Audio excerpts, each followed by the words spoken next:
The morning Ralph Trask rode into Cutter's Creek with a leather satchel full of tax notices and a heart full of nothing. He had no idea that a woman with flour on her apron and fire in her eyes was about to change every single thing about him. It was the spring of 1878, and the Texas Panhandle had just shaken off the last of its winter frost. The land stretched wide and golden under a sky so blue it looked painted, and the town of Cutter's Creek sat at the edge of it all like a rough stone dropped by some careless hand. There was a general store, a livery, a saloon that doubled as a dentist's office on alternate Thursdays, a church that leaned slightly to the left as though tired of standing straight, and a scattering of homes and farmsteads fanning out into the surrounding prairie like the spokes of a broken wheel. Ralph Trask was 29 years old, lean as a fence rail, with dark hair that curled slightly at the collar and gray eyes the color of storm clouds over flat land. He worked for the county as a tax assessor, riding a circuit of small towns and farming communities on behalf of the Hartley County administration. It was not a glamorous occupation. People did not greet him with warmth. Children were sent inside when they saw him coming. Dogs barked. Doors closed. He had grown accustomed to the particular silence that fell over a household when it knew he was coming, and he had built around himself a professional distance that he wore like a second coat. He had his orders for Cutter's Creek written out in the neat, cramped handwriting of County Administrator Gerald Birch, and among those orders was a specific property notice for one Mary Bailey, widow, of the Bailey farm situated 2 miles east of town. The Bailey parcel had not paid its county land assessment in 14 months. The notice was clear, and the deadline had passed. Ralph was to collect what was owed or begin the process of lien. He stopped first at the general store to water his horse and ask about the lay of the land. The storekeeper, a broad man named Emmett Poole with a red beard and suspicious eyes, leaned on the counter and watched Ralph sort through his papers. "You the assessor fellow from Hartley County?" Emmett asked. "Ralph Trask," Ralph said without looking up. "Yes. Hear about the taxes, I suppose. Among other things." Emmett was quiet a moment and then he said, "You going out to the Bailey place?" Ralph looked up then. Something in the man's tone caught his attention. It was not quite hostility. It was something closer to protective warning, the way a man sounds when he is asking you to tread carefully on ground he considers sacred. "I am," Ralph said. "Mary Bailey is a good woman," Emmett said. "Lost her husband last October. Fever took him in 3 days. She's out there alone with 2 kids and a piece of land that doesn't give easy. You might want to keep that in mind." Ralph kept his expression neutral, though something tightened in his chest. "I'll keep it in mind," he said. "But the county doesn't extend its sympathy to the ledger." Emmett's jaw tightened. "No," he said flatly, "I don't suppose it does." Ralph rode out to the Bailey farm just after mid-morning, following the rutted track east out of town. The land on either side of the road was alive with early spring growth, the grass coming in green and tender, the sky enormous overhead. A hawk drifted in lazy circles above a stand of mesquite, and somewhere off to the south, a meadowlark was singing its heart out. The farmstead came into view around a gentle curve, and Ralph slowed his horse without quite realizing he was doing it. The main house was a modest 2-room affair built of rough-cut timber, solid if not elegant, with a covered porch that ran the width of the front. Behind it stood a barn in decent repair, a chicken coop, a kitchen garden enclosed by a low fence, and beyond all that, fields that had been worked, plowed in clean dark rows, waiting for seed. But it was not the farm that slowed him. It was the woman in the yard. She was at the well, hauling up a bucket of water, and she moved with the practiced efficiency of someone who had been doing hard physical work for a long time. She was perhaps 26 or 27, of medium height, with dark auburn hair pulled back from her face under a plain cotton bonnet. Her dress was faded blue, practical and worn, and there was indeed flour on her apron, as though she had stepped out from baking and not yet taken it off. When she heard his horse, she set down the bucket and turned, and the first thing Ralph noticed was her eyes. They were brown, but not a simple brown. They were the deep amber brown of sunlight through good whiskey, and they looked at him with a directness that was unnerving in its clarity. She did not look frightened. She did not look welcoming. She looked at him the way a person looks at weather they have been expecting and are not pleased to see. "Mrs. Bailey," Ralph said, stopping his horse a respectful distance from the yard gate. "That's right," she said. Her voice was steady and unhurried. "And you'll be the tax man. Ralph Trask from Hartley County. May I come down?" She was quiet for a beat, looking at him, and then she said, "Suppose you might as well." He dismounted and tied his horse at the fence post. He removed his hat as he came through the gate, which was a small gesture of respect that he gave without thinking, and she noticed it. He could see that she noticed it, though her expression did not change. "I have a notice here," he began, reaching for his satchel. "I know what you have," she said calmly. 14 months of back taxes on this property. $63.40 if I've done my figures right." He stopped. "You've been keeping track." "It's my land," she said. "Of course I've been keeping track." He unfolded the notice anyway and offered it to her.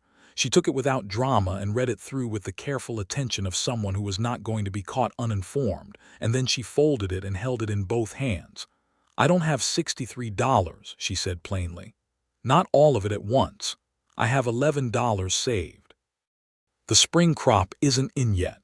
My husband died in October, and I spent the winter keeping my children fed and the livestock alive, and I did not have money left over for the county." "I understand your situation, Mrs. Bailey. Do you?" she said, and there was no sharpness in it, only a genuine level question. Because understanding a situation and doing something useful with that understanding are two very different things. Ralph opened his mouth and then closed it again. In 6 years of riding this circuit, very few people had spoken to him like that. Not rudely, not with hysteria or pleading. Just with a quiet, factual directness that cut right through the usual formal distance he kept. "The county has the right to place a lien on the property," he said carefully. "I know that too," she said. It would mean I could lose the farm," she said. "Yes. I understand what a lien means, Mr. Trask." From inside the house, a child's voice called out, and Mary turned her head briefly toward the door. "Just a moment, Thomas," she called back, and then she looked at Ralph again. "My children are inside. My son Thomas is 8 and my daughter Clara is 5. This is the only home they have known. Their father built this house with his own hands. I intend to keep it." Something in her tone did not beg. It simply stated a fact with the same conviction she might use to state that the sky was blue or that the well water was cold. It was the most composed declaration of intent he had ever heard from anyone standing in the middle of a genuinely desperate situation, and it unsettled him in a way he was not prepared for. "I can't simply walk away from a tax notice, Mrs. Bailey," he said. "I'm not asking you to," she said. "I'm asking you if there is any arrangement that can be made. I can pay $11 today. I can pay the rest by October when the harvest comes in. Is there a provision for that?" Ralph thought about Gerald Birch's tight, cramped handwriting and his absolute lack of interest in provisions for any individual hardship. Then he thought about what he actually knew of county policy, which was more flexible in practice than Birch liked to acknowledge. "There is a provision for payment plans under certain documented hardship circumstances," he said slowly. "It requires a written arrangement and a signed commitment." For the first time, something shifted in her expression. It was not relief, not yet. It was more like the easing of a breath held too long. "Then let us discuss that arrangement," she said. She invited him to sit on the porch rather than inside, which was both practical and proper given that they were strangers. And she brought out 2 tin cups of water from the well because she did not have coffee to spare and was apparently not interested in pretending otherwise. He sat on the porch step with his ledger on his knee and his hat on the rail beside him, and they worked through the numbers together. Thomas appeared in the doorway at one point, a sturdy, serious-faced boy with his mother's eyes and what had clearly been his father's stubborn jaw, and he looked at Ralph with the frank, unwavering assessment of a child who has had to learn early what kind of world he lives in. "Who are you?" the boy asked. "Thomas," Mary said quietly, a gentle warning in it. "It's all right," Ralph said, and he looked at the boy directly. "My name is Ralph Trask. I'm here on county business." "Are you going to take our farm?" Thomas asked. The question was so unvarnished that it landed like a stone in still water. Ralph was aware of Mary very still beside him, not intervening, just waiting to hear what he would say. "No," Ralph said. "I'm not going to take your farm." It was the first moment. He made a decision that technically exceeded his immediate instructions. He said it before he had fully worked out how to make it true, and he was aware, even as the word left his mouth, that he had just committed himself to something. Thomas studied him for another long second and then nodded, apparently satisfied, and went back inside. Mary did not say anything about it. She looked down at the ledger figures and said, "So if I pay $11 today and commit in writing to the remainder by the 1st of October, you can hold the lien process." "I can document the hardship provision and file it with the county," Ralph said. "It will need Administrator Birch's approval, but the provision does exist and I can make the case." "Will he approve it?" Ralph considered being diplomatic. Then he thought about Mary Bailey's directness and decided to match it. "He might not be enthusiastic about it," he said, "but the provision is in the county code and he cannot legally refuse a properly documented case. I'll make sure it's properly documented." She looked at him then, a long look that seemed to be reassessing something about him, and there was a quality to it that made the back of his neck warm in a way that had nothing to do with the spring sunshine. "Thank you," she said. It was simply said, without ornament, and it carried weight precisely because of that. They completed the paperwork on her kitchen table, which was where he had to go to do the writing properly, and the inside of the Bailey house told him more about Mary Bailey than any conversation could have. It was small and clean and carefully kept. There were curtains at the windows, simple white cotton, freshly washed. There were 2 children's drawings pinned to the wall beside the fireplace, crude but proud. There was a shelf of books, 5 of them, which in this place and time and circumstance was a meaningful collection. And on the mantelpiece there was a single framed photograph of a man and woman on their wedding day, the woman clearly a younger Mary, the man with a broad, open face and a look of uncomplicated happiness. Ralph looked at the photograph for just a moment before looking away. He drafted the hardship provision document carefully, explaining the circumstances of the widow's situation, the recent loss of her husband, the single agricultural income, the minor children, the $11 tendered in good faith, and the commitment to full payment by October 1st. Mary read it through line by line before she signed it, and she signed it with a clear, confident hand. He took the $11, counted it, documented it, and gave her a receipt. Their hands did not touch during the exchange, but he was aware of the care with which she passed the coins over, and he was aware that $11 was a very significant portion of whatever she had.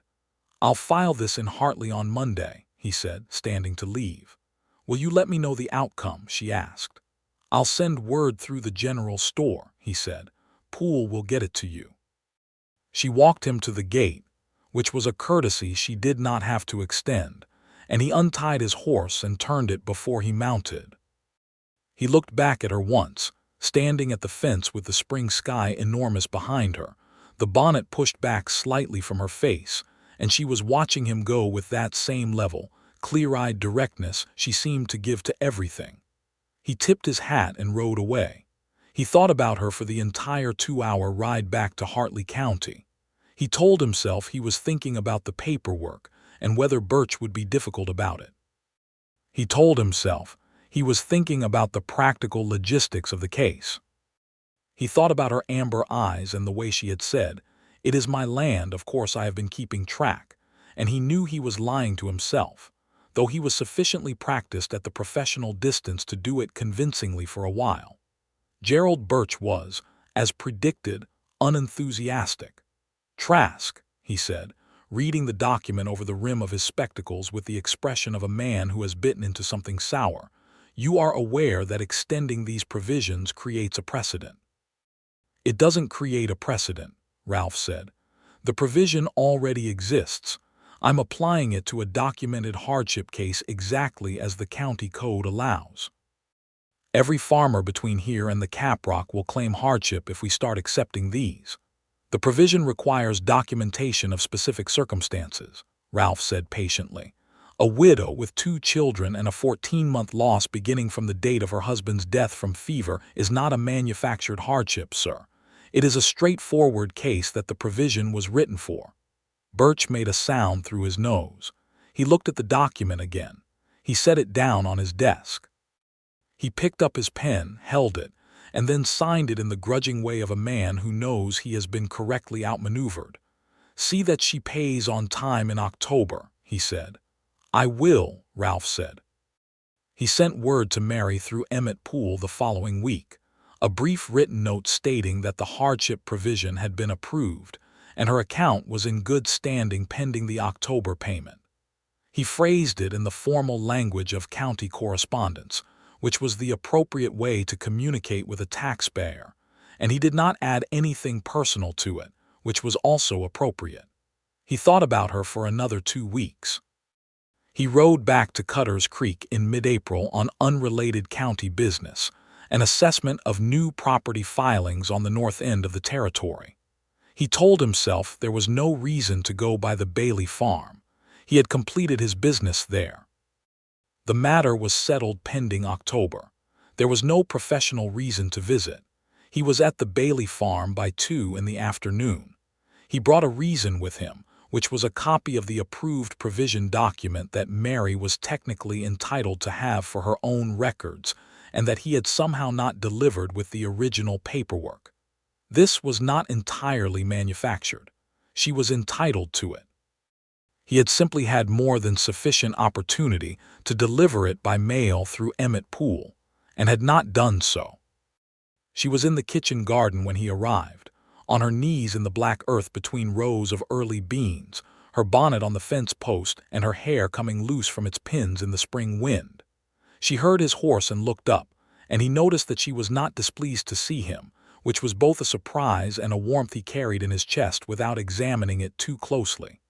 "Mr. Trask," she said, sitting back on her heels and brushing dirt from her hands. "Back on county business." "I have a document for you," he said, dismounting and producing the copy from his satchel with perhaps more efficiency than the situation required. "The approved provision. You should have a copy for your records." She took it and looked at it, and then she looked at him, and the corners of her mouth turned very slightly, not quite a smile but the near neighbor of one. "You could have sent this with Emmett Poole," she said. "I could have," he agreed. She stood up from the garden and wiped her hands on her apron. "I have coffee today," she said. "Real coffee. Emmett had some come in on the supply wagon. Would you like some?" He left his horse at the fence and followed her inside, and he stayed for an hour and a half. It was completely improper by the strictest standards of professional conduct, and he was entirely aware of that and did not care nearly as much as he should have. They talked. That was all. They sat at the kitchen table with the coffee between them, and they talked about things that had nothing to do with tax assessments. She asked him how long he had been riding circuit for Hartley County, and he told her 6 years. Since coming west from Tennessee after the war years had disrupted his family's land and left him without roots to put down anywhere in particular. She listened to that with the attentive, unhurried quality she seemed to bring to everything, and then she told him that she and her late husband Daniel had come to Texas from Missouri in 1872, following the promise of cheap land and new beginnings, and that the land had been everything Daniel hoped for and the new beginning had been real right up until it ended.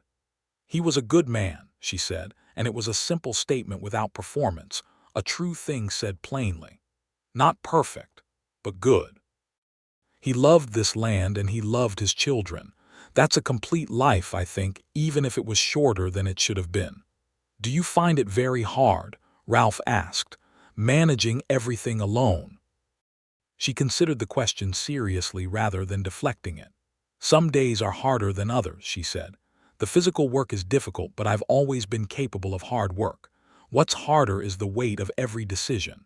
When you're alone, every choice lands on one set of shoulders. Is this the right season to plant the far field? Is Thomas's cough serious or just a cough? Should I sell the extra cow to have more money or keep her for the milk? There's no one to think it through with. Ralph looked at her hands, wrapped around the coffee cup, strong and brown and marked with work, and he thought that he had never in his adult life had anyone to think things through with either, that he had been moving through the world for years in a kind of self-contained solitude that he had never particularly named until this moment. "I imagine the loneliness is its own kind of weight," he said.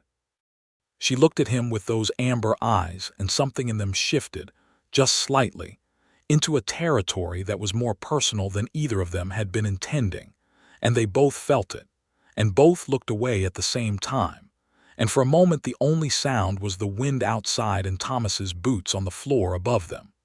He left when the afternoon started to lean toward evening, because staying longer would have been reckless in ways he had not yet decided how to be reckless about.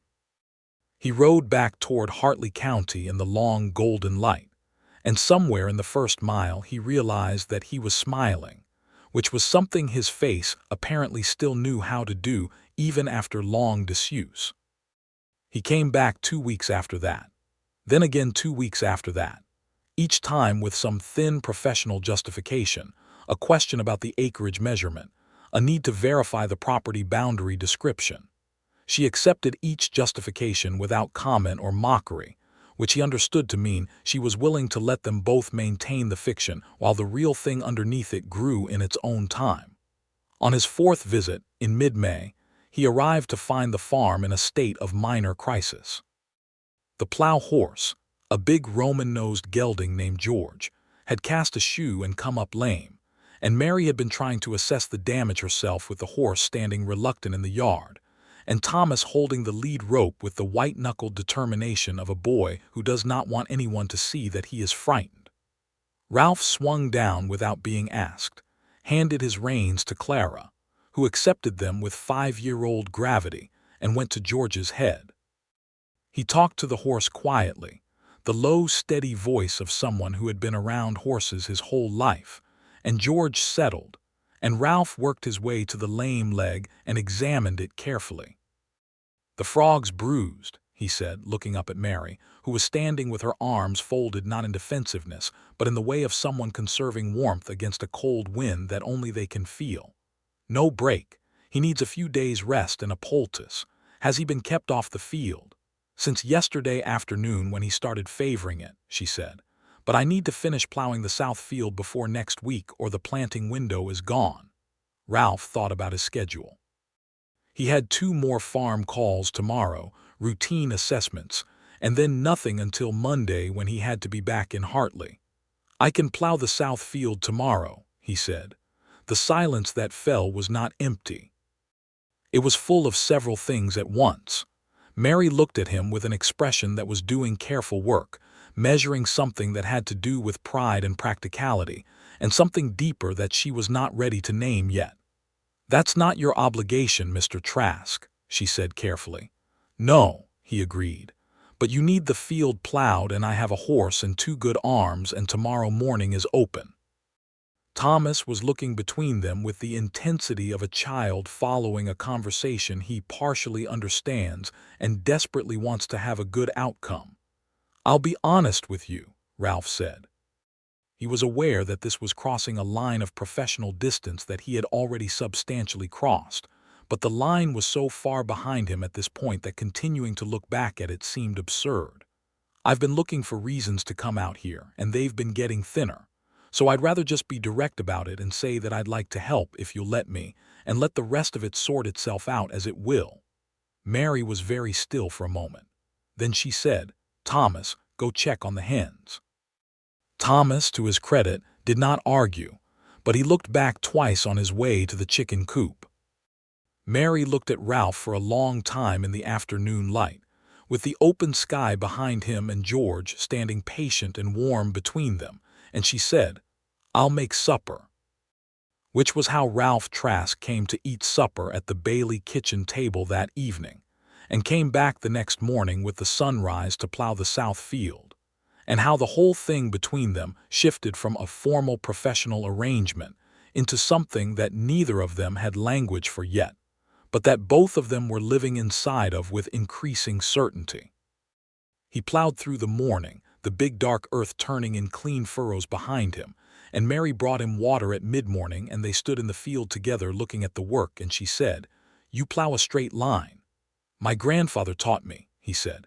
"He said a man who can plow straight has his mind in order."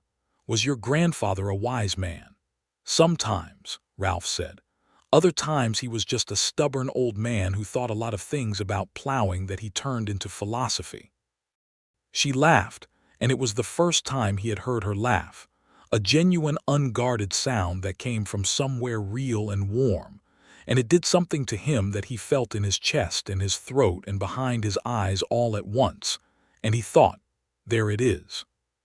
He finished the south field by early afternoon, and they ate lunch on the porch, the four of them, because by that point Thomas had decided that Ralph was acceptable, and Clara had decided he was her personal property, and kept climbing onto the step beside him and showing him things. She showed him a round stone she had found that she had decided was an egg laid by the earth. She showed him a drawing she had made of a horse. She showed him both her front teeth, which were growing and new.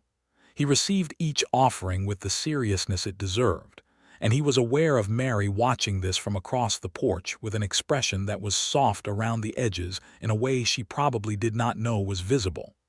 In the weeks that followed, Ralph arranged his circuit so that Cutter's Creek was on it more often than strictly necessary. Gerald Birch made one dry comment about the frequency of his visits to certain properties, and Ralph met it with a steady look and no explanation. And Birch, who was unpleasant but not stupid, let it drop. The town of Cutter's Creek noticed what was happening, because small towns notice everything. Emmett Poole watched Ralph tie his horse at the store before heading east to the Bailey farm and refrained from comment with visible effort. The preacher's wife, a cheerful woman named Harriet Voss, told Mary over the church social that it was wonderful to see her looking so well rested, which was not subtle, and Mary told her thank you in a tone that closed the subject without being unkind. What was happening between Ralph and Mary did not happen quickly in the sense of declarations or formal gestures. It happened the way deep water fills a valley, gradually and completely, until one day you look around and notice that everything is submerged and beautiful, and there is no going back to the dry land before it. It happened in conversations that lasted too long after the practical business of the day was finished. It happened in the way they fell into an easy working rhythm together, Ralph repairing the loose fence rail on the east pasture, while Mary whitewashed the porch posts, working in a companionable silence that felt more intimate than most conversations.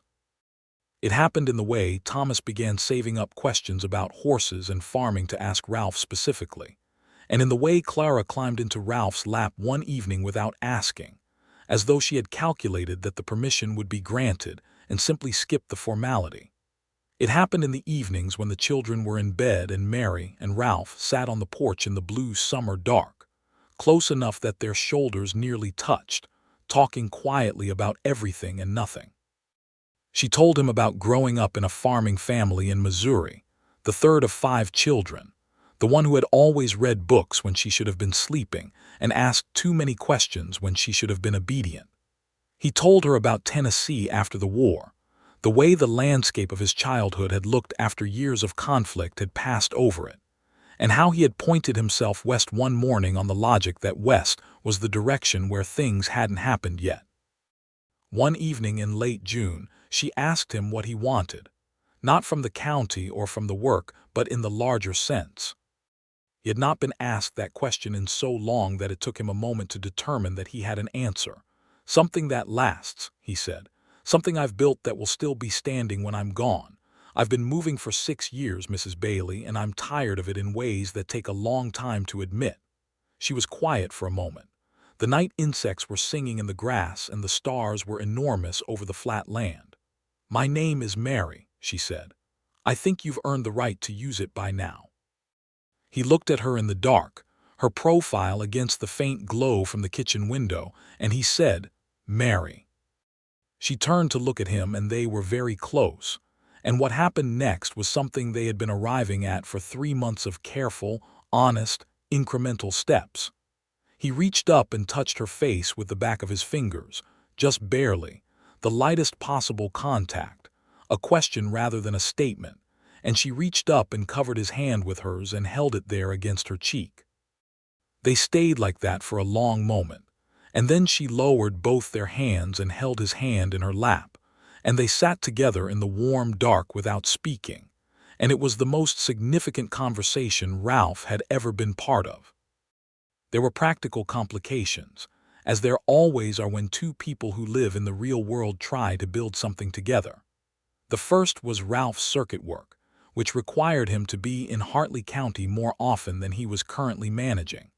The second was the property itself, because a tax assessor who had developed a personal relationship with a property owner on his circuit was a situation that Gerald Birch would find problematic with some justification. The third was the opinion of Cutter's Creek, which was not hostile but was watchful, because the town had known Mary Bailey through her hardship and had formed protective opinions about her. Ralph dealt with the first complication by having a frank conversation with Gerald Birch about reassigning the Cutter's Creek circuit to another assessor going forward, citing a personal conflict of interest, which Birch received with a look that said he was not entirely surprised. "You're not the first assessor to go soft on a sympathetic case," Birch said, not unkindly for once. "I'm not going soft on a case," Ralph said. "I'm removing myself from a case that has become personal." "That's the responsible thing to do." Birch reassigned the circuit. He then looked at Ralph for a long moment and said, "She's a good woman, I'm told." "She is," Ralph said. "Don't make a mess of it," Birch said, and returned to his papers. The complication of the town's opinion was addressed in the way it always is in a small community, which is slowly and through the accumulation of consistent evidence. Ralph came to church with Mary and the children on Sunday mornings. He helped Thomas build a proper linta for the wood stacking, so the boy did not have to stack in the open. He fixed the church's sagging front step when Reverend Voss mentioned it, and did not ask for anything in return. Emmett Poole eventually extended him a grudging nod that became, over time, a reasonably genuine one. The larger complication was the one inside Mary herself, and Ralph knew it was there without her having to name it. She was a woman who had loved someone and built a life with him and buried him in 7 months of prairie autumn, and she was not someone who took things lightly or moved before she was sure. The photograph on the mantelpiece was still there. She still spoke of Daniel with the plain-spoken respect of someone who had genuinely grieved and genuinely healed, and Ralph understood that those two things were not in contradiction. He did not ask her to replace anything or pretend anything away. He simply showed up, steadily and honestly, and let her come to her own conclusions in her own time. The summer of 1878 was a good one for the Bailey farm. The south field came in better than it had in years, the corn standing tall and the beans thick on the vine. Mary's kitchen garden was extravagant with tomatoes and squash. George the horse recovered fully from his bruised frog and went back to work in the fields. Thomas learned to ride properly with Ralph's patient instruction, sitting on an old blanket on the most gentle of the 3 horses, and progressing over 6 weeks from white-knuckled gripping to easy competence that he tried unsuccessfully to pretend was nothing special. One Saturday in August, Ralph arrived to find the farmyard in a state of unusual activity. Mary was in conversation with a man Ralph did not recognize, a heavy-set fellow in a town coat with the particular studied affability of someone trying to sell something, and her posture had the quality of a person holding very still under a pressure she does not want to show. Ralph tied his horse and walked over, and the man turned to him with the salesman's instinctive assessment of a new variable. "Ralph Trask," Ralph said, not offering his hand. "Cornelius Hatch," the man said, offering his own. "Land agent. I represent some Eastern investors with an interest in Panhandle properties." Ralph shook the hand and looked at Mary, who gave him a brief, controlled look that said she would explain later, and also that she was not pleased. "Mr. Hatch was just telling me that my land might be worth considerably more than the county assessment," Mary said, with a tone of neutral information delivery. "Eastern Railroad interests," Hatch said, warming to his subject with the ease of long practice. "They're looking at a spur line possibility through this corridor, and properties along the route could be worth 2-3 times their current assessed value. Now, for a widow managing alone, a sale at this moment could mean real security. Mrs. Bailey is not alone," Ralph said, not loudly, not aggressively, just as a correction of a fact. "And she is not looking to sell." Hatch looked at him with a reassessment. "Now I'm just presenting options. The option has been presented," Ralph said. "Mrs. Bailey is aware of it, and I expect she'll give it the consideration it deserves. But she is not in a position of desperation that requires a quick decision, and I'd encourage you not to frame it as though she is." Hatch looked between them, recalculated, and adopted the graceful exit strategy of a man who has encountered an obstacle and decided to try again another day. When he was gone, Mary let out a long breath and looked at Ralph. "He's the third one this season," she said, each one a little more specific about how difficult it must be to manage everything alone. "They're not wrong about the railroad," Ralph said, watching the dust of Hatches departing horse settle on the road. "There is talk of a spur line, but that doesn't mean you have to sell, and it doesn't mean the timing is right even if you wanted to." "I don't want to sell," she said with finality. "Daniel and I did not break this land and plant it and watch it grow in order to hand it over to Eastern investors for a railroad spur." "Then you won't," he said. She looked at him steadily. "You said I wasn't alone." "You're not," he said. The moment stretched between them in the warm August afternoon, thick with what had been building all summer, and Mary took a step toward him that was very deliberate, and Ralph stood perfectly still and let her make that move entirely on her terms. "I have been thinking," she said, "about what I want." "Have you?" he said quietly. "You asked what you wanted," she said, "back in June, and I've been thinking about what I'd say if you asked me the same question." "What would you say?" he asked. She was close now, close enough that he could see the exact color of her eyes in the direct August sunlight, all the shades of amber and brown and gold. "I would say that I want a partner," she said. "Not someone who manages things for me or tells me what to do. A partner. Someone who stands on the same ground and faces the same direction." "That's what I want too," he said. It was not even difficult to say. She reached out and straightened his collar, a small domestic gesture that was somehow the most intimate thing she had done yet, and said, "Then I think we should stop pretending that's not what this is." He covered her hand at his collar with his own, the same way she had on the porch that June night, and said, "Mary, I would very much like to court you properly." "You have been courting me properly for 4 months," she said, with just the slightest edge of amusement. "I think the next step would be an engagement." He laughed, which surprised him, a genuine surprised laugh, and she smiled at him with her whole face for the first time, and it was like a door opening onto more light than he had known was available. He proposed in the kitchen garden the following Sunday afternoon, formally, on one knee with the sunflowers she had planted along the south fence standing gold and enormous at his back. And it was perhaps not the most dignified tableau since Thomas was watching from the fence post, and Clara was sitting directly between them, eating a tomato with the concentration of a child who has been told she may stay as long as she is quiet.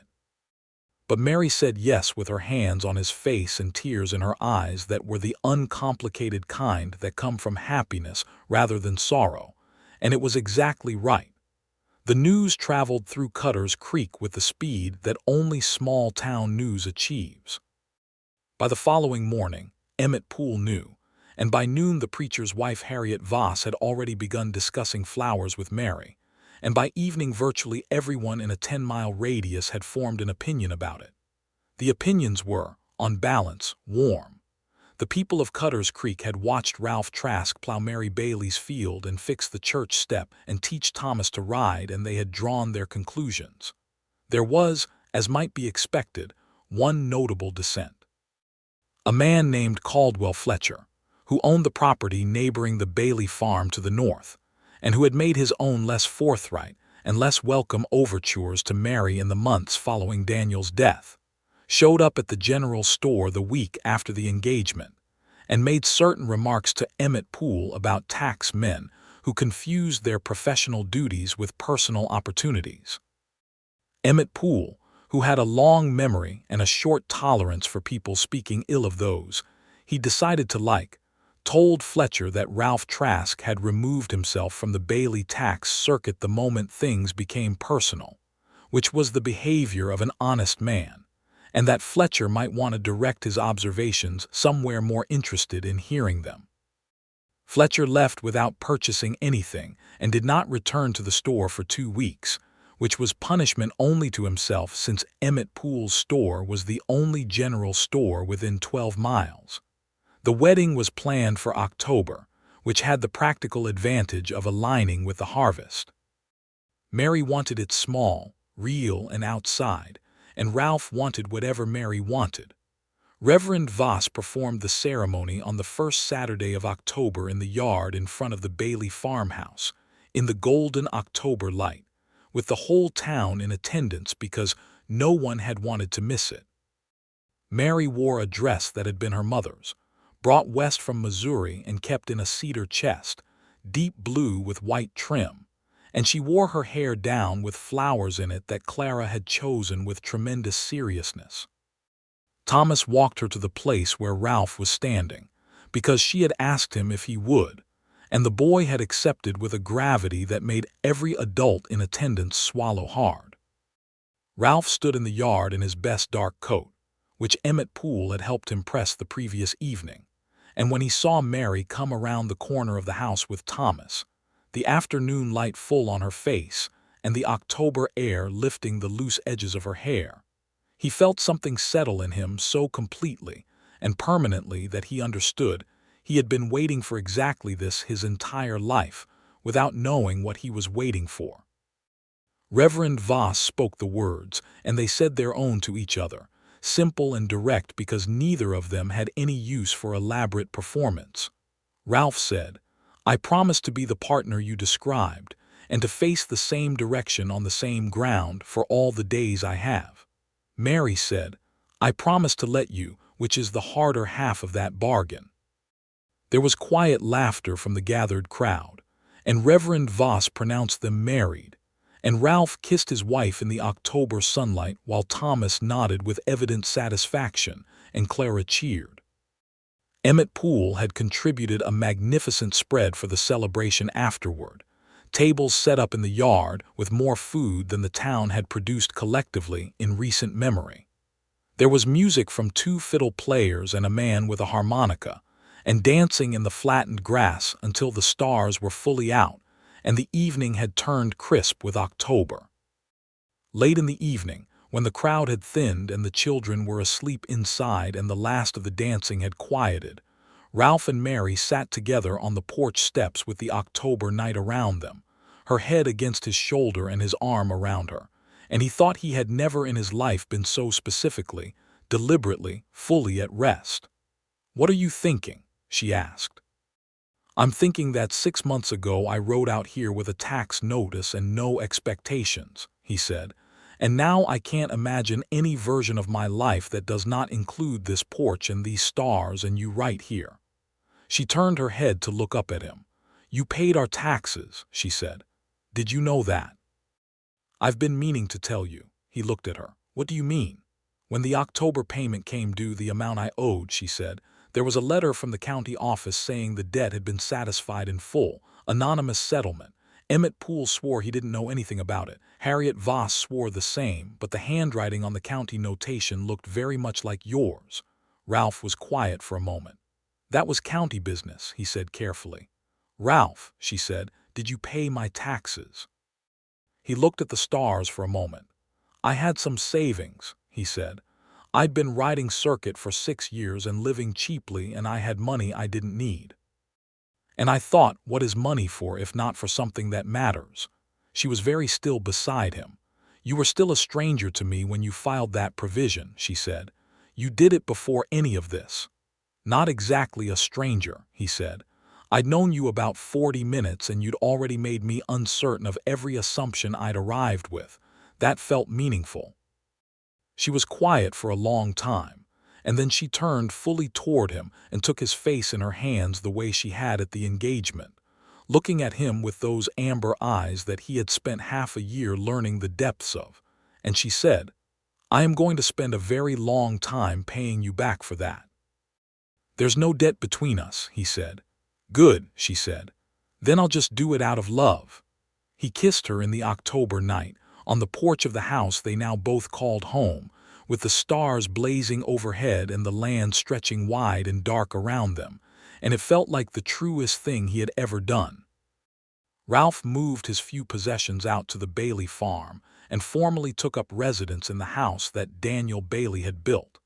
And he did this with the same care and respect with which he did everything, understanding that he was not replacing what had been there before but adding to it, building a new story alongside the existing one rather than over it. The photograph remained on the mantelpiece. He never asked for it to be moved, and Mary never offered to move it, and one day Thomas asked why Ralph didn't mind it being there, and Ralph said that a man who had been good to Thomas's mother and raised Thomas well deserved to be remembered in the house he built. And Thomas thought about this and said, My father would have liked you, and Ralph said, I hope so. The farm work in the winter months was different from summer, slower and more interior, focused on maintenance and preparation, and the long thinking that winter land invites. Ralph found, to his mild surprise, that he had an aptitude for the work that went beyond what he had thought. He had grown up working land in Tennessee, and the knowledge came back to him, with the reliability of things learned young and learned with the hands. He and Mary worked through the winter list together. The list Mary had been managing alone for a year, and 2 sets of hands and 2 sets of decisions made it not half as hard but somehow more than twice as good. He learned the specific rhythms of her and she of him, the real intimacies of shared life that are not dramatic but are profound. He learned that she was fully awake and thinking clearly within 30 seconds of opening her eyes in the morning, which was an almost startling quality. She learned that he had a bad habit of leaving his reading on the kitchen table and an entirely good habit of getting up before dawn to start the fire before she was awake. He learned that she sang quietly while she cooked, mostly hymns and sometimes a folk song she'd known from childhood, always slightly under her breath as though she wasn't sure she had the right to be heard. He learned to say nothing about it and just listen, because if she knew he was listening she stopped, and the singing was one of the finest sounds he had ever heard. There were adjustments, as there are with any 2 real people learning to live as one household. They had their first proper argument in December, over whether the east pasture fence needed replacing entirely or could be patched through another season. And it was not a vicious argument, but it was a real one with raised voices and sharp edges, and a period of stiff silence afterward that lasted through supper. Then Clara knocked over her milk cup, and the interruption broke the ice, and they looked at each other over the mess, and Mary said, The fence can probably last another season. And Ralph said, I'll put the money toward the seed order instead. And they cleaned up the milk, and by the time the children were in bed, they were sitting side by side on the porch again in the winter dark as though nothing had happened. Only now they had the information that they could argue and recover without anything breaking. Which is a very valuable thing to know about a person you're planning to spend your life with. Spring came again to the Panhandle, the second spring of their married life, in 1879, and with it came the news from Mary, delivered one morning in March with a contained excitement. She was clearly rationing so as not to speak it into unreality before she was sure. She was pregnant. Ralph sat at the kitchen table and held both her hands and felt something so large and simple and irreducible move through him that he could not have put a word to it. Thomas, when told, received the news with the philosophical equanimity of a 9-year-old who had already decided this was acceptable, and said he hoped it would be a boy because he had enough girls in the house. Clara, who was 6, said she hoped it would be a girl, and also that she would be in charge of naming it. The pregnancy was uncomplicated through the summer months. Mary worked the farm with the practical determination of a woman who understood her own body and was not interested in being treated as fragile, and Ralph learned to offer assistance in ways that respected this without withdrawing his care, which was its own kind of balance.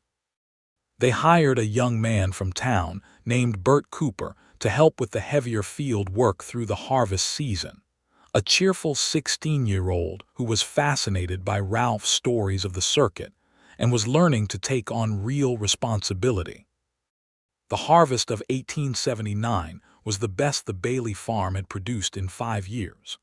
The corn came in thick, and the grain stood tall, and the kitchen garden had been so productive all summer that Mary had put up more preserves and dried goods than she had shelf space for, and they had traded the surplus at Emmett Pools for other things they needed. And by September the farm ledger looked better than it had since before Daniel's illness.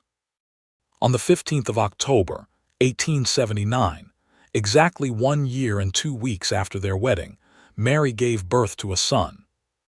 The birth was attended by the town midwife, a capable woman named Agnes Burke, who had brought most of the children of Cutter's Creek into the world, and was entirely unimpressed by complications and entirely warm with new parents. Ralph was relegated to the front porch with Thomas and Clara for the duration, which lasted through the afternoon and into the evening, and he sat on the porch step with the children on either side of him, and told them stories from his circuit riding days to keep them occupied, and to give himself something to do with his hands and his voice while his heart was doing things he had no control over. When Agnes Burke opened the front door and told him he could come in, he was through it before the words had fully registered. Mary was exhausted and brilliant and utterly herself, propped against the pillows in their bed with the new child in her arms, and she looked at Ralph when he came through the bedroom door with the expression of someone who has done something magnificent and knows it. The baby was red-faced and dark-haired, and making his opinions known with considerable volume. "He's healthy," Agnes Burke said from the corner with professional satisfaction. "Good strong set of lungs." Ralph sat on the edge of the bed beside Mary and looked at his son, and Mary looked at Ralph, and for a moment the whole complicated, accidental, unlikely journey of how they had arrived at this exact point seemed to hang visible between them. "Thomas wins," Mary said softly. "It's a boy." "Thomas will be insufferable," Ralph said. "For at least a week," she agreed. He reached out and touched the baby's cheek very gently with one finger, just as he had once touched Mary's face on the porch, and the baby stopped crying for exactly 2 seconds, startled by the new sensation, and then resumed. "What shall we name him?" Ralph asked. Mary had thought about this. "I'd like to call him Daniel," she said, "if you don't mind." He looked at her and she looked back at him steadily, and he understood what the offer meant and what it cost and what it gave, and he said, "I don't mind at all. It's a good name for a Bailey man." "He's a Trask man too," she said. "Daniel Trask," he said, trying it, and it settled in the room like a thing that had always been true. Thomas and Clara were brought in to meet their brother, and Thomas looked at the small, red, furious face with the squinting assessment of someone trying to figure out its use, and Clara immediately tried to hold him, and was told she had to wait until she was sitting down on the bed, and then she held him with the overwhelming tenderness of a 6-year-old in possession of something incredibly precious, and said very quietly, "Hello, Daniel," as though greeting a person she had been expecting. The second winter on the farm was fuller, noisier, more complicated, and better than the first. Ralph discovered that babies are not quiet, and that the middle of the night is very long, and that love is both expanded and deepened by exhaustion, in ways that cannot be fully predicted. He and Mary traded the nighttime duties with the same efficient partnership they brought to the field work, and somewhere in the night hours between a feeding and a returning to sleep there were conversations that happened in low voices in the winter dark that were among the most honest and most intimate conversations of both their lives. Cutter's Creek watched the Trask family with the benign attention of a community that has decided to be proud of something, and it was not wrong to be proud. The farm was prospering. The children were healthy. The couple at the center of it was visibly, quietly, genuinely happy in the way that is less visible than dramatic happiness and more durable. Emmett Poole, who had known Mary through the hard winter of Daniel's death and had been quietly worried about her in the months after, told his wife one evening that he thought it had worked out about as well as anything he could have hoped for. And his wife, who was a perceptive woman, said that she had known it was going to work out from the moment Ralph Trask removed his hat when he came through the gate the first morning, because a man who removes his hat is a man who knows how to show respect. And a man who knows how to show respect can learn to love properly. Emmett thought about this and said he supposed that was right. Spring came again in 1880, and with it, a second piece of news from Mary, delivered with the same contained morning calm as the first time, and Ralph received it the same way, with both her hands in his and the full weight of his gratitude visible on his face. The land agent Cornelius Hatch came back in the spring of 1880, this time with actual survey documents and an improved offer on behalf of the railroad interests.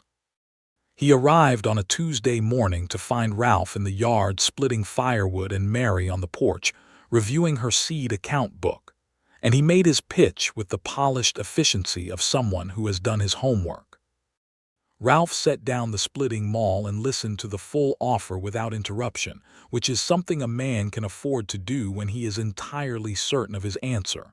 "I appreciate the offer," Ralph said when Hatch had finished. "The property is not for sale." Hatch looked at Mary. Mary said, "What my husband said." Hatch tried the secondary approach, which was to suggest that the railroad development would happen regardless, and that properties that didn't sell voluntarily might find themselves in a more complicated position relative to easement law. Ralph, who had 6 years of county legal code in his head and a specific memory of the property rights provisions of the Texas land statutes, laid out with calm specificity exactly what the law provided and did not provide for railroad easements relative to family farm homestead property, and watched the color shift slightly in Hatch's face. "The railroad can lay its spur wherever it finds the willing land," Ralph said, "and we wish them well. Good morning, Mr. Hatch." Hatch departed and did not return. Mary looked at Ralph from the porch. "6 years of circuit law," she said. "Comes in handy," he said, picking up the maul again. She went back to her seed book, but he could see her smiling at the pages.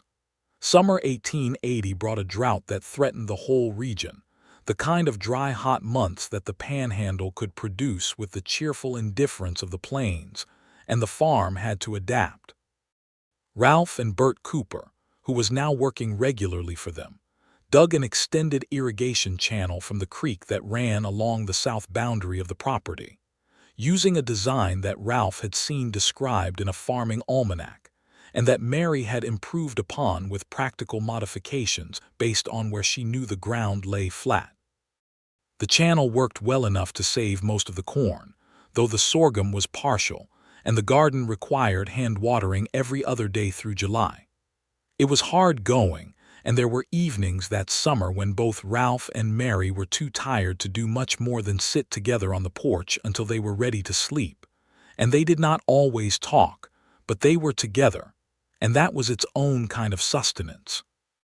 Mary's second pregnancy progressed through the summer heat with her characteristic practicality, and she was approximately 6 months along in late August when the second major crisis of their marriage arrived, not from weather or finances, but from a man who arrived in Cutter's Creek on a Tuesday with a letter from Hartley County. Gerald Birch had died in July. Ralph had heard this through the county grapevine and had attended the small funeral with proper respect for a man he had mostly disagreed with but who had served his position with genuine diligence.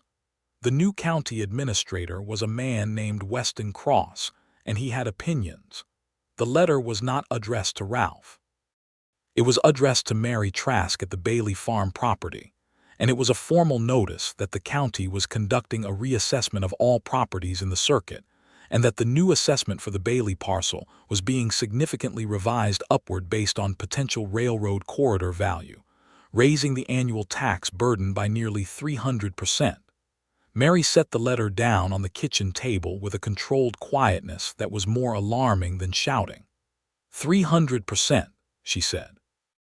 Ralph read the letter twice.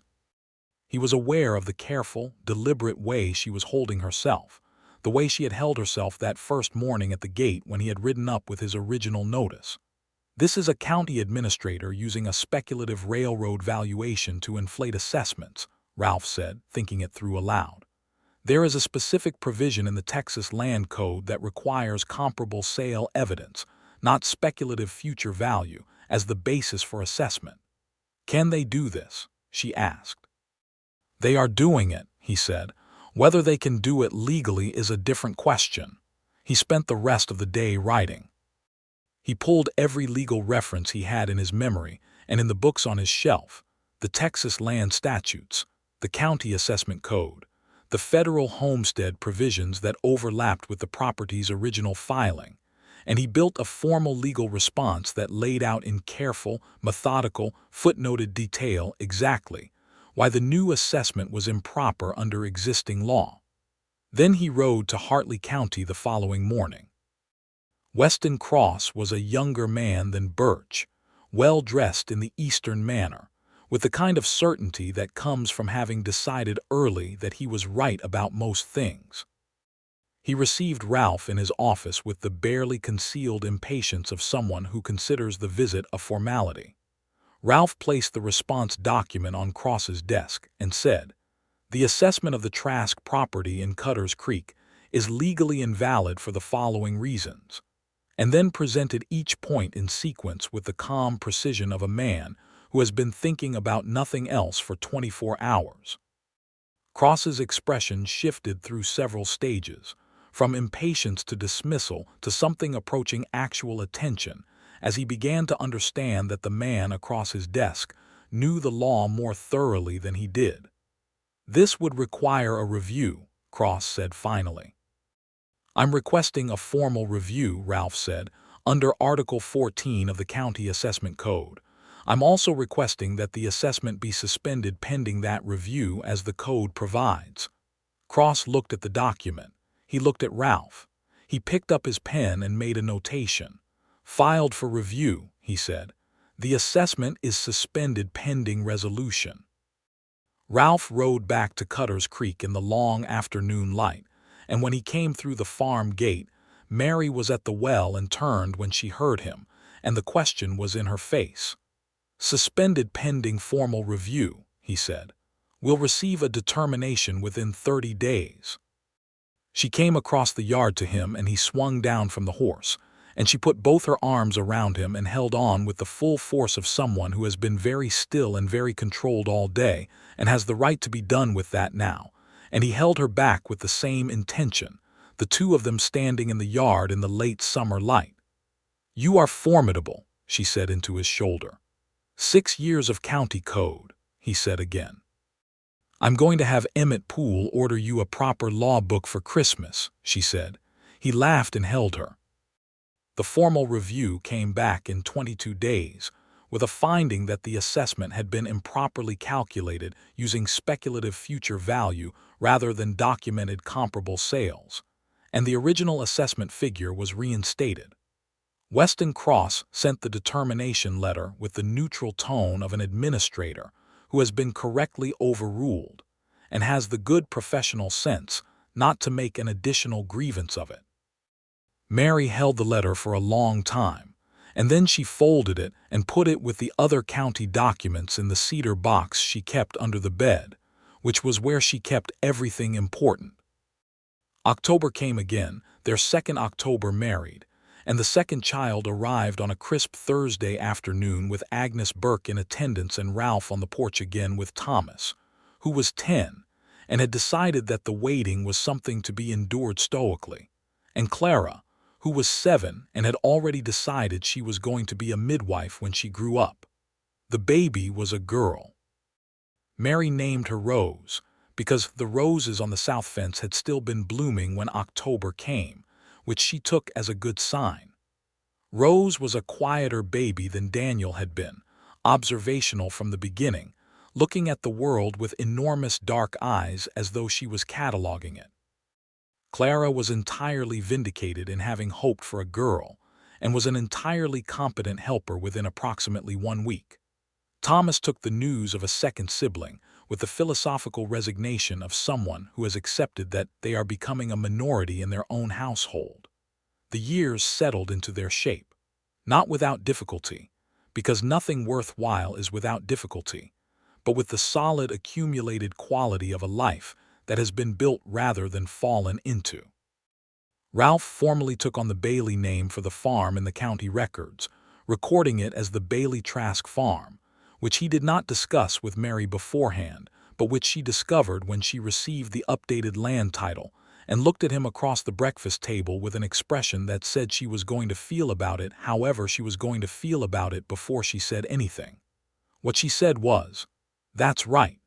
He exhaled.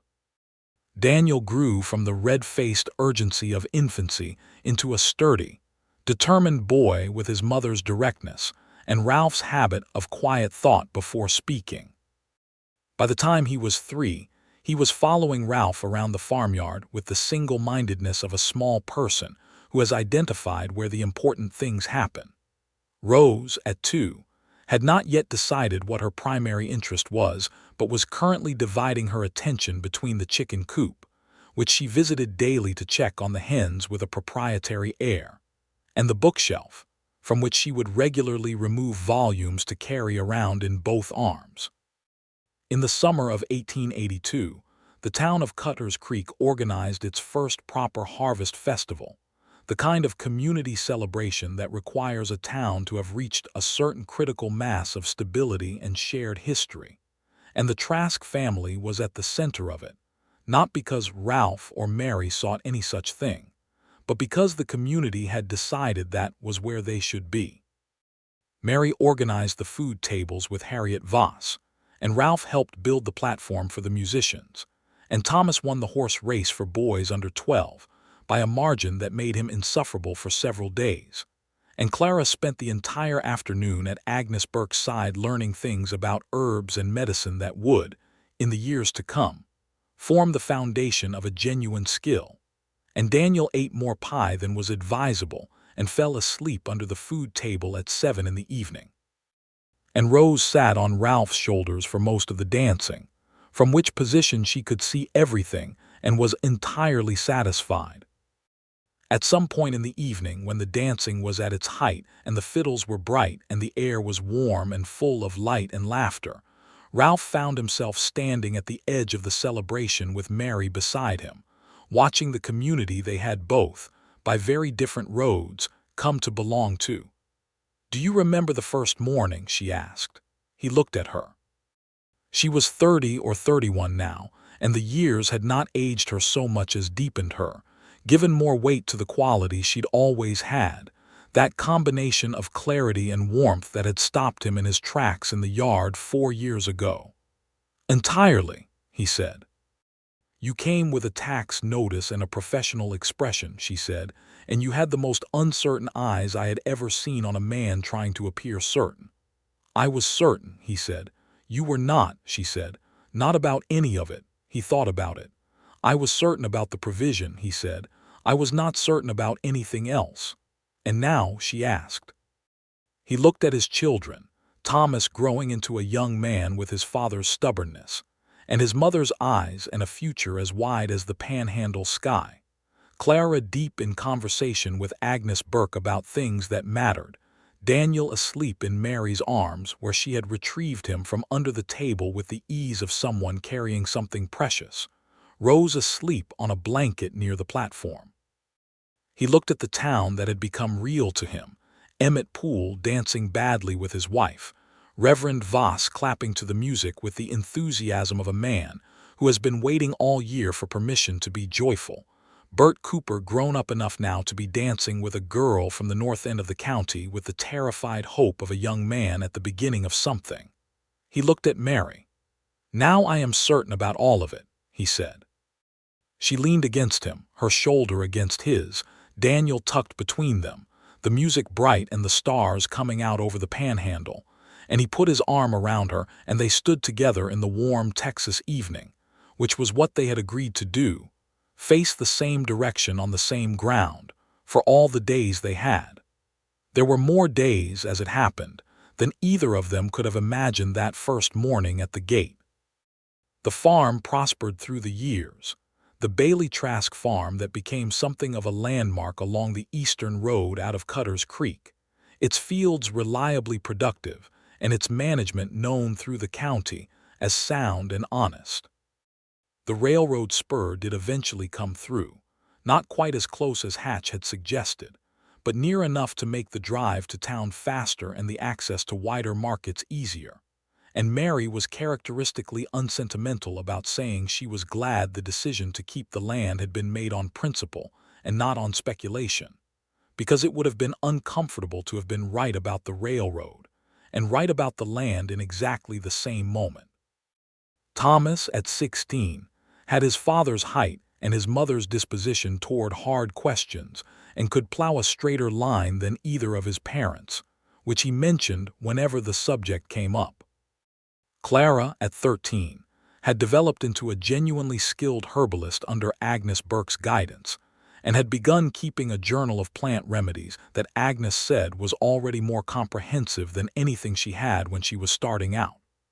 Daniel, at 7, was his father's shadow in the fields and his mother's son at the kitchen table, where he had learned to read with the same absorbed intensity that Rose brought to everything she did.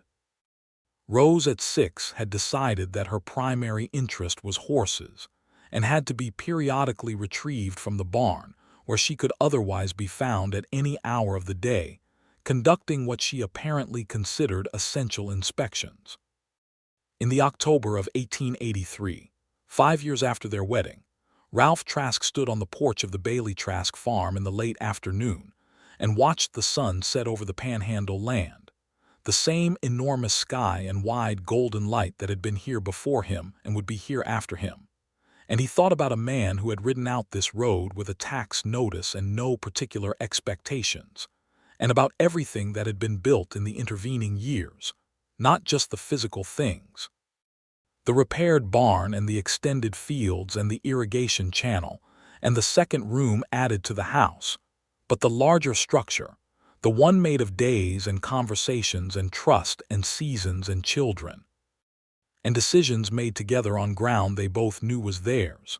Mary came out to stand beside him with 2 cups of coffee, real coffee from Emmett Poole's store, and she gave him one and stood at the porch rail looking at the sunset with the same attentiveness she brought to everything. "What are you thinking about?" she asked. "That first morning," he said, which was becoming a refrain between them, a returning to that beginning to measure how far the road had come. "You paid our taxes," she said. "You know about that," he said. "I've always known about that," she said. "Emmett told me within a week. He thought I should know." He looked at her. "You never said." "I was waiting until it mattered to say," she said. "And it matters now. You paid a stranger's taxes, Ralph. A woman you had known for 40 minutes in a desperate situation that was nothing to do with you, and you used your savings to buy her time. That is who you are." He was quiet. "And then you came back," she said. "That is also who you are." The sunset was doing everything it could with the available materials, which was considerable, spreading gold and rose and the particular deep orange of panhandle evenings across the entire width of the visible world. "I would do it again," he said. "All of it, starting with the tax notice." She looked at him with those amber eyes in the last light of the day, and she said, "So would I." He took her hand at the porch rail, and they stood together watching the sun go down over the land that was theirs, that had been built and defended and loved into something permanent, while inside the house behind them, 4 children moved through the rooms of their lives with the beautiful, ordinary noise of people at home, and the evening settled around the Bailey Trask farm like a thing that had always been meant to be there. Which perhaps it had. From the very first morning, a man with a tax notice and uncertain eyes came through the gate, took off his hat, and without knowing it, came home.